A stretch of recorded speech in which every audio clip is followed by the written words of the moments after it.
Hello everyone, DLWES में एक बार फिर से आपका स्वागत है।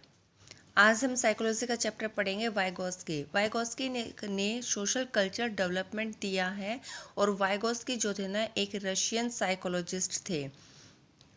वाइगोस्की का जो सोशल कल्चर डेवलपमेंट है वो एक कॉग्निटिव थ्योरी ही है। प्याजे की जो कॉग्निटिव थ्योरी है उन्होंने उसमें सबसे पहले थॉट को वैल्यू दी है, फिर उन्होंने लैंग्वेज को वैल्यू दी है।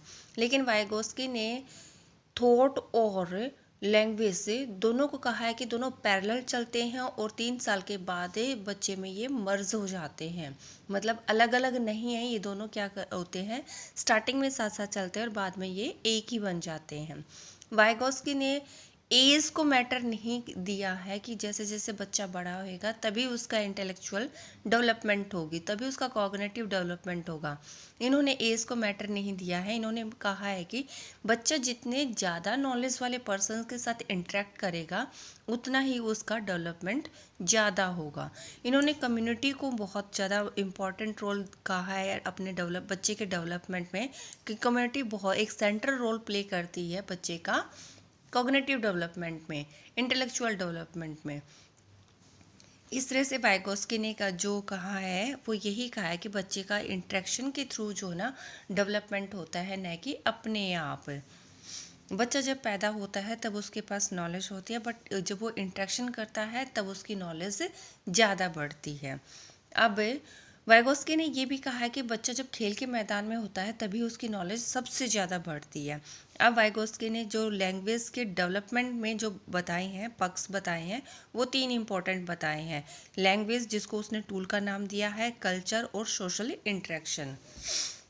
वाइगोस्की ने ये भी कहा है कि अगर बच्चे को अपना डेवलपमेंट करना है तो उसके लिए उसको 3 स्टेजेस में से जाना पड़ता है। फर्स्ट स्टेज को उसने कहा है सोशल स्पीच।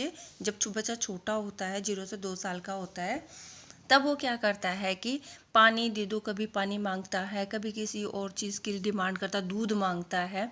इस तरह से बच्चा क्या करता है, सोशली इंटरेक्ट करता है।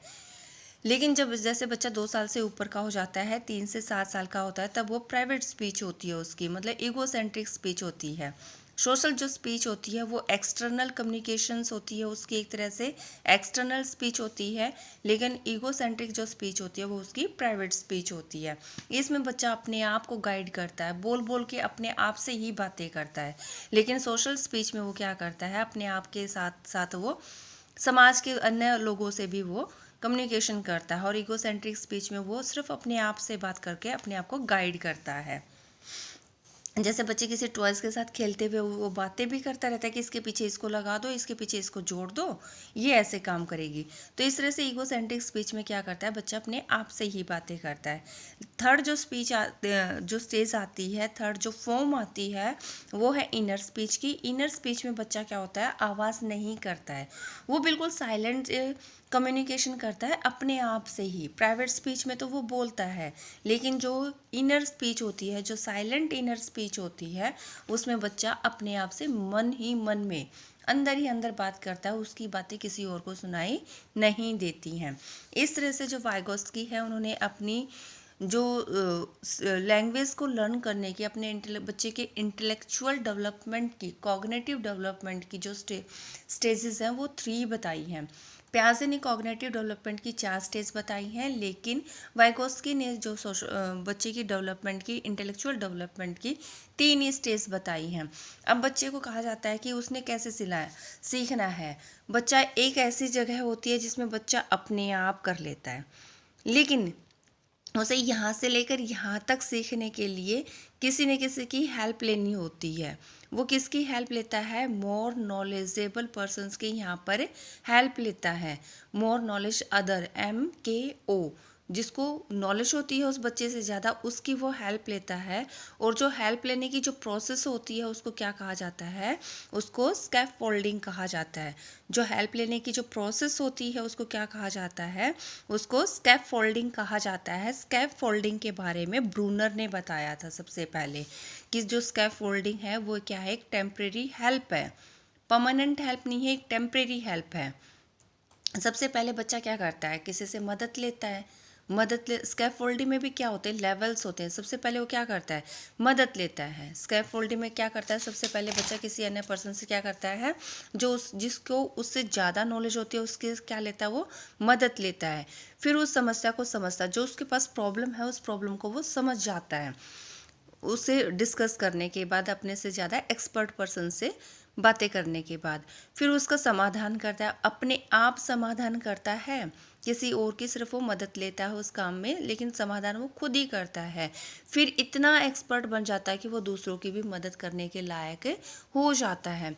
इस तरह से स्कैप फोल्डिंग के भी क्या है, 4 स्टेप्स हैं। और बच्चा अगर सीखता है तो वो किन किन तरीक़ों से सीखता है, कोलैबोरेट करके भी सीखता है, कोऑपरेटिव लर्निंग भी होती है उसकी, असिस्टिव लर्निंग भी होती है, पीयर ग्रुप भी होते हैं, रेसिप्रोकल। वो सबसे इन्फॉर्मेशन गैदर कर लेता है, एक दूसरे की हेल्प करते हैं। असिस्टिव, अपने से ज़्यादा एक्सपर्ट पर्सन से वो हेल्प लेता है, ग्रुप में डिस्कस करके वो लेते हैं। रेसिप्रोकल में बच्चा को खुद ही नहीं बल्कि वो टीचर भी बच्चे से बहुत कुछ सीखता है। इस तरह से क्या करता है बच्चा, अदर पर्सन से क्या करता है, वो लर्न करता है, सीखता है। अब बात आती है कि जोन ऑफ प्रॉक्सिमल डेवलपमेंट की। जोन ऑफ प्रॉक्सिमल डेवलपमेंट क्या है, ये कुछ इंपॉर्टेंट टर्म्स हैं जिनसे रिलेटेड क्वेश्चन हमेशा किसी न किसी एग्जाम में जरूर पूछा जाता है। स्कैप फोल्डिंग क्या है, एक टेम्परेरी हेल्प की है, टेम्परेरी हेल्प की प्रोसेस है जिसमें बच्चा अपने प्रॉब्लम को सॉल्व करने तक, अपने प्रॉब्लम को सॉल्व करने तक क्या करता है, किसी न किसी एक्सपर्ट पर्सन से हेल्प लेता है। और उस जो हेल्प लेने की जो प्रोसेस होती है उसी को स्कैप फोल्डिंग कहा जाता है। ये परमानेंट नहीं होती है, एक्सटर्नल होती है और टेम्परेरी होती है। जॉन प्रॉक्सिमल डेवलपमेंट जो होता है, इसमें बच्चे को पता होता है कि उसने जहाँ काम करना है, जहाँ तक वो सीख सकता है, वो सिर्फ यहाँ से यहाँ तक कर सकता है। उसने यहाँ से यहाँ तक लर्न कर सकता है, यहाँ से यहाँ तक उस चीज़ को सीख सकता है, लेकिन यहाँ से आगे वो नहीं कर सकता।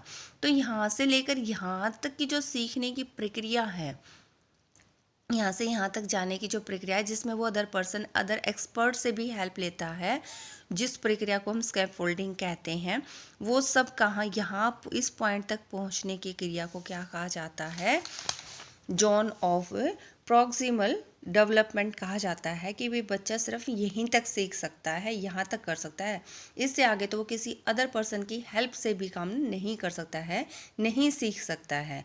तो जोन ऑफ प्रॉक्सिमल डेवलपमेंट क्या है, एक लिमिट एरिया तक जहाँ तक बच्चे को अपना काम करना होता है, अपनी प्रॉब्लम को सॉल्यूशन करना होता है, और जहाँ तक वो सीख सकता है अपने आप भी और किसी और की हेल्प ले के साथ भी। तो जोन ऑफ प्रॉक्सिमल डेवलपमेंट उसे ही कहा जाता है। इस तरह से वाइगोत्स्की ने भी, ये भी एक कॉग्निटिव डेवलपमेंट ही है, लेकिन वाइगोत्स्की ने क्या कहा है कि बच्चा जो सीखता है वो किससे सीखता है, सोशल इंटरेक्शन से सीखता है।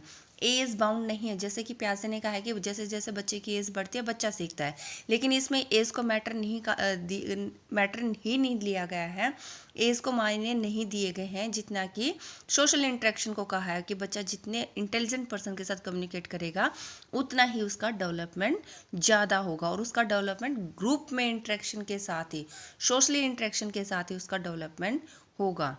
आई होप वाइगोत्स्की आपको क्लियर हो गया होगा। प्लीज़ मेरी वीडियो को लाइक करें, शेयर करें एंड सब्सक्राइब करें मेरे चैनल को। Thank you.